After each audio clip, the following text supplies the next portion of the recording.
to keep sending Ukrainian troops to their deaths for another couple years, or are you going to agree to redraw the maps? Thank you for your question. So, first of all, we live under each day attacks. That today have been a lot of attacks and a lot of wounded people, and the child was dead, small one year and a half. So we need to stop this war, to stop Russia, and we need support American and European partners. And we will do our best for this. So, and I think we showed that we are strong people, and we supported the idea of the United States, personally of President Trump, to stop this war, to make a diplomatic way of finishing this war. And we are ready for trilateral, as President said. This is a good signal about trilateral. I think this is very good. Thank you. Mr. President,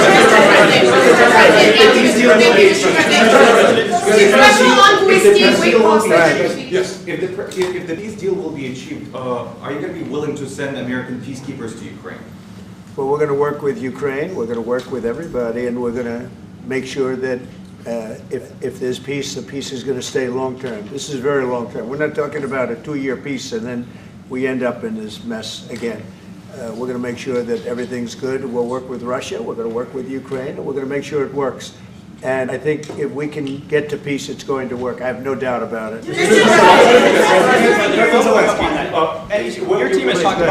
Your team has talked about security guarantees. Could that involve U.S. troops? Would you roll that out in the future?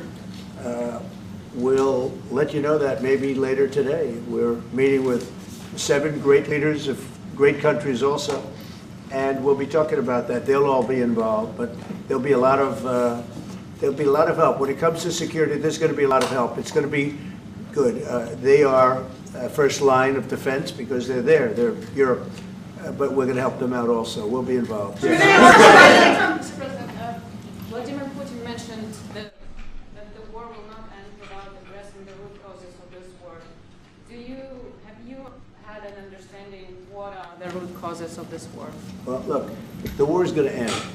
When it ends, I can't tell you, but the war is going to end, and this gentleman wants it to end, and Vladimir Putin wants it to end. I think the whole world is tired of it, and we're going to get it ended. It was, I've done 6 wars. I've ended 6 wars, and I thought this maybe would be the easiest one, and it's not the easiest one. It's a tough one. A lot of reasons for it, and they'll be talking about it for a long time. But they'll be talking about the others. Look, India, Pakistan. We're talking about the big places. When you look at, you just take a look at some of these wars. You go to Africa and take a look at that. Rwanda and the Congo, Republic of the Congo. That's been going on for 31 years. And so we've done a total of 6, and we really have 6, not including the fact that we obliterated, and it turned out to be a total obliteration, the nuclear, as you said, the future nuclear capability of Iran.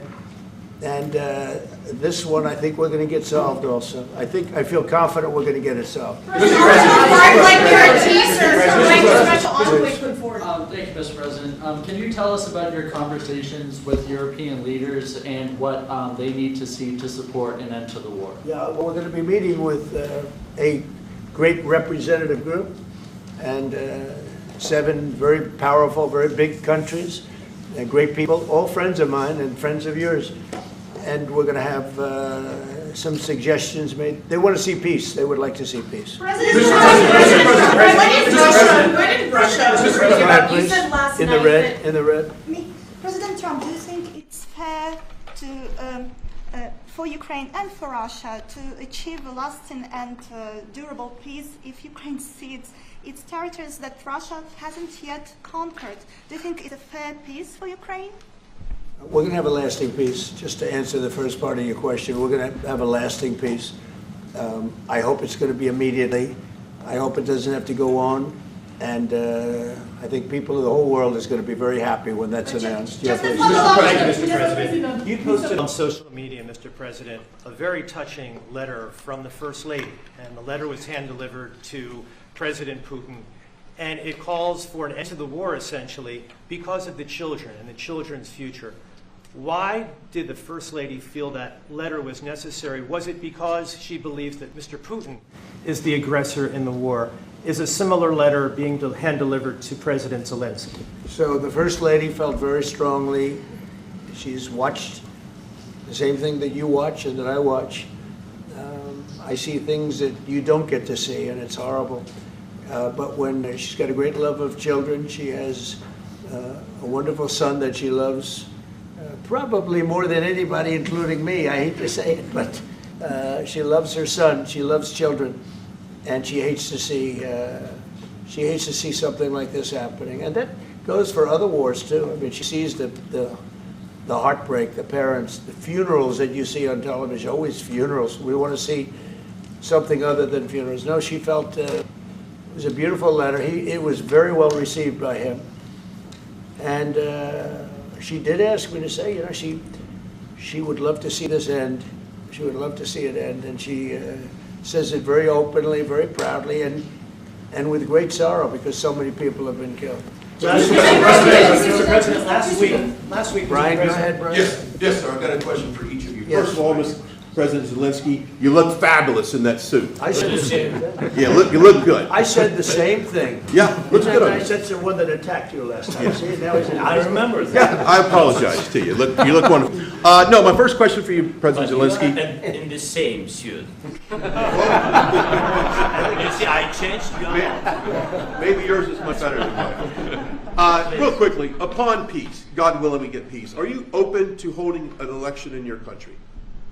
Yes, of course. We are open for election, yes. We have to do safety circumstances. And a little bit, we need to work in the parliament, because during the war you can't have elections, but we can do security.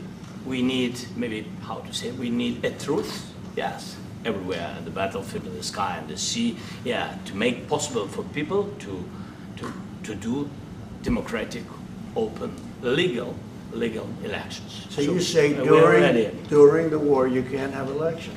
So let me just say 3.5 years from now, so you mean if we happen to be in a war with somebody, no more elections? Oh, that's good. I wonder what the fake You like news this is idea? gonna say. Yeah. No, this is- No. Speaking of news, I got a question for you. This sounds insane for me even to ask this, but do you think the American media really doesn't even want a peace deal? Because they've been so critical of you every step of the way as you lead the charge for peace.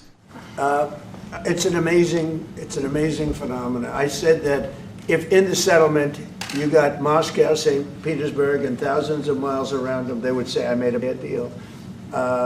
The level of hatred and animosity is incredible. Not with all. I mean, we have great people up here. We also have terrible people up there that I think are told what to say.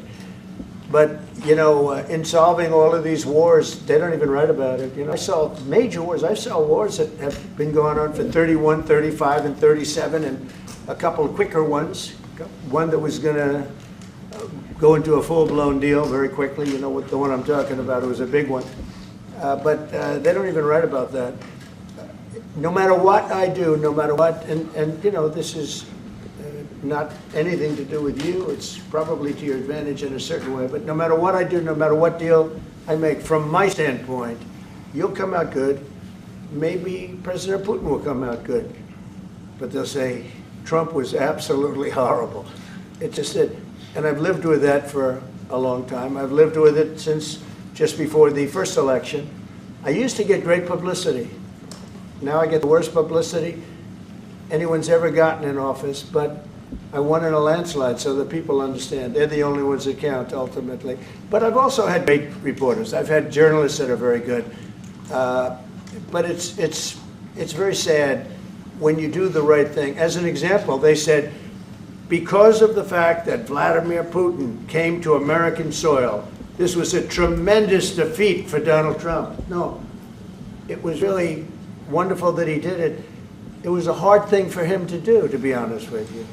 It was the opposite of what they said, but they said it. Now, if he didn't come, they'd say that was also bad for Trump. There's no way. And there's just a great dishonesty of the president. That's why it's lost its credibility. Its credibility is at an all-time low. We have a thing going on right now in D.C.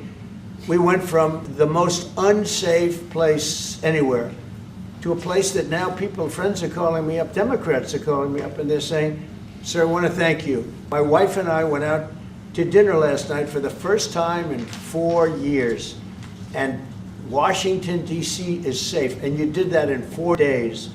I'll tell you, it's safe. I had another friend of mine, he has a son who's a great golfer, he's on tour, and he came in fourth yesterday in the big tournament where Scotty Scheffler made the great shot, and he said his son is going to dinner in Washington, D.C. tonight. I said, would you have allowed that to happen a year ago? He said, no way, no way. He said, what you've done is incredible.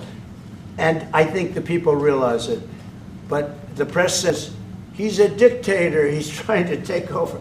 No, all I want is security for our people. But people that haven't gone out to dinner in Washington, D.C. in 2 years are going out to dinner. And the restaurants the last 2 days were busier than they've been in a long time. Thank Sir, you. I walked around yesterday with MTG. If you could walk around with DC with MTG and not be attacked, the city is safe. Sir, on the security guarantee, Thank you, Mr. President. Last week, you warned of what you called severe consequences if a 30-day ceasefire or any type of ceasefire were not agreed to by Russia. Will there be severe consequences? Does that change because of I your don't meeting think you with need a President Putin? ceasefire. You know, if you look at the 6 deals that I settled this year, they were all at war. I didn't do any ceasefires. And I know that it might be good to have, but I can also understand strategically why, well, you know, one country or the other wouldn't want it. You have a ceasefire and they rebuild and rebuild and rebuild, and, you know, maybe they don't want that. But if you look at the 6 deals that we made peace and you know, long-term, long-running wars, I didn't do any ceasefires. Would I like the concept, you know, I like the concept of a ceasefire for one reason, because you'd stop killing people immediately, as opposed to in 2 weeks or 1 week or whatever it takes. But we can work a deal where we're working on a peace deal while they're fighting. They have to fight. I wish they could stop. I'd like them to stop. But strategically, that could be a disadvantage for one side or the other. But all of these deals I made without even the mention of the words ceasefire. President Zelensky, Can you explain the decision to offer Ukraine Article 5-like security guarantees, but stop short of pushing for their full membership? Yeah, well, we haven't done anything on that yet. If you look back and you go back long before President Putin, it was always a statement that they would never allow Ukraine into NATO. So that was a statement that was made, but we haven't discussed any of that yet. We're going to be discussing it today. But we will give them very good protection, very good security. That's part of it. And the people that are waiting for us, they are, I think they're very like-minded. They want to help out all. Thank you, President. Thank you, President Trump. Are you disappointed there's no The United States has already given hundreds of billions of dollars to this war effort in Ukraine. At best, it is a stalemate, and the killing continues. So, President Trump, how much more is the United States willing to give Ukraine? And President Zelensky, how much more do you want? Well, I'll start off just by saying we're not giving anything now. We're selling weapons. This is something before, I guess the number is well over $300 billion. That was under Joe Biden, a corrupt politician, not a smart man, never was. By the way, go back 40 years, he was not a smart man 40 years ago either, but now he's in particular bad. This was done by a corrupt administration that shouldn't have been in, and frankly, if the right results of the election were given, if I were president, this war would have never taken place, and he would have been very happy, because he would have liked to have seen. I mean, they went through hell. He went through hell. This war would have never happened, and the people that were killed, a couple of million people, a lot of people with soldiers and everything else, and the people that have been displaced and forced into other areas and other countries because of what's happened, none of that would have happened. And I'm just saying that he was a horrible president, whether it was the borders or this. He was just a horrible, corrupt president. Thank you so much. So first of all, we have possibility now to buy weapons from the United States. We are thankful for this program and this opportunity. We are thankful for Europe. They pay for this, and through NATO program, for example, Pearl and etc. We have some programs where we can have some money to finance this, and this is a part, I think, it's not a part for the war and to defend us. It also will be a part for security guarantees, to strengthen our army, to rearm Ukrainian army. This is very, very important. And it depends how much money we need to rearm. For example, the question of air defense, we spoke about it with President Trump, and I'm happy that we have now bilateral decisions and we work on it with production, American production. Nobody in Europe has so many air defense like Patriots, for example. We need it very much, and this is also about defending. I think the good news, we make the best military equipment in the world by far. You mentioned the Patriots. How good are they? Systems. We have systems, they're literally 100% foolproof, and it's really like shooting two bullets, two bullets hitting each other in the air in a space like this. The chances, 100%. It's 99 to 100%. So we sell the equipment to NATO. And NATO does what, I don't know what the arrangement is that you have with, but I know that they want you to have the equipment.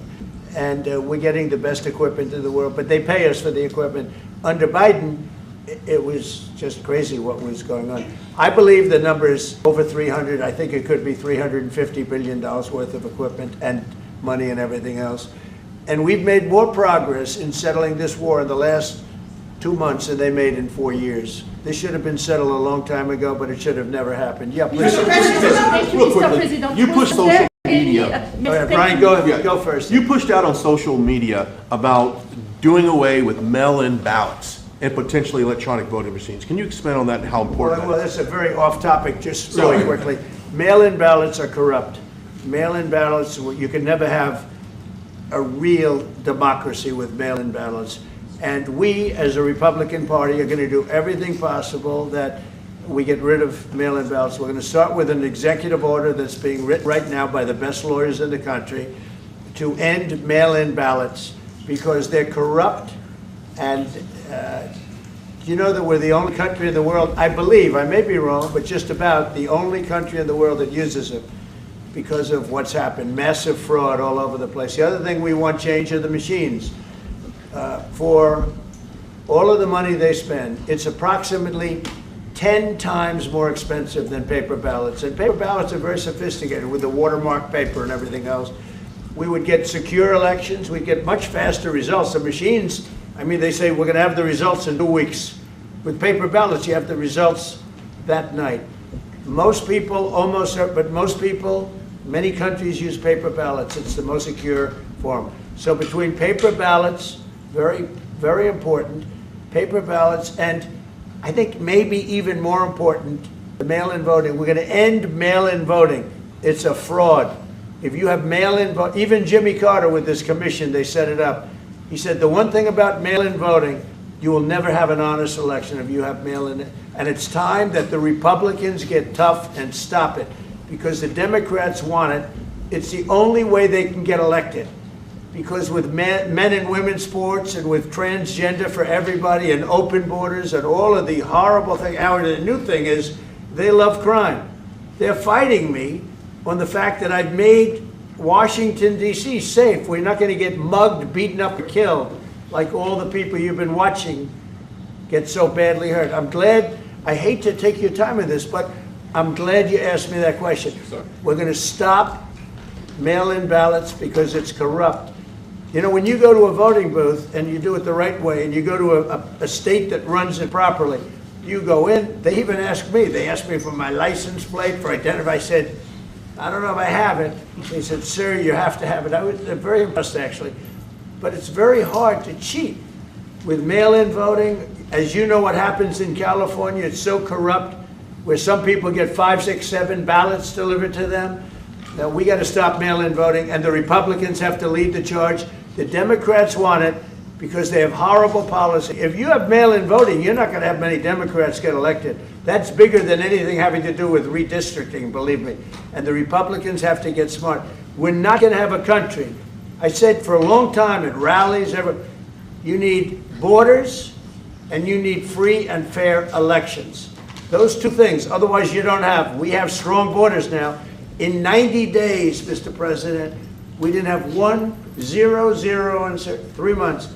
Not one person came in illegally into our country. In fact, even I find that hard to believe, but it's run by a little bit of a liberal group that put out the numbers, so I guess it's, but 0, 0, and 0. You go back a year ago, 2 years ago, 3 millions of people poured into our country. It was terrible. Thank you very much. President Zelensky, what security guarantees do you need from President Trump to be able to make a deal? Is it American troops, intelligence, equipment? What is it? Everything. And really, it includes two parts. First, strong Ukrainian army. That's what I began to discuss with your colleagues. And it's a lot about weapon and then people and training missions and intelligence. And second, we will discuss with our partners. It depends on the big countries, on the United States, on a lot of our friends. And Mr. President, are you willing to commit American troops to that NATO-like protection in order to get President Zelensky to a deal today? Well, I don't know if you define it that way, but NATO-like, I mean, we're going to give, we have people waiting in another room right now. They're all here from Europe, biggest people in Europe, and they want to give protection. They feel very strongly about it, and we'll help them out with that. I think it's very important. I think it's very important to get the deal done. You've been involved with the peacekeeping in Ukraine since your first day in the administration. What would you say to the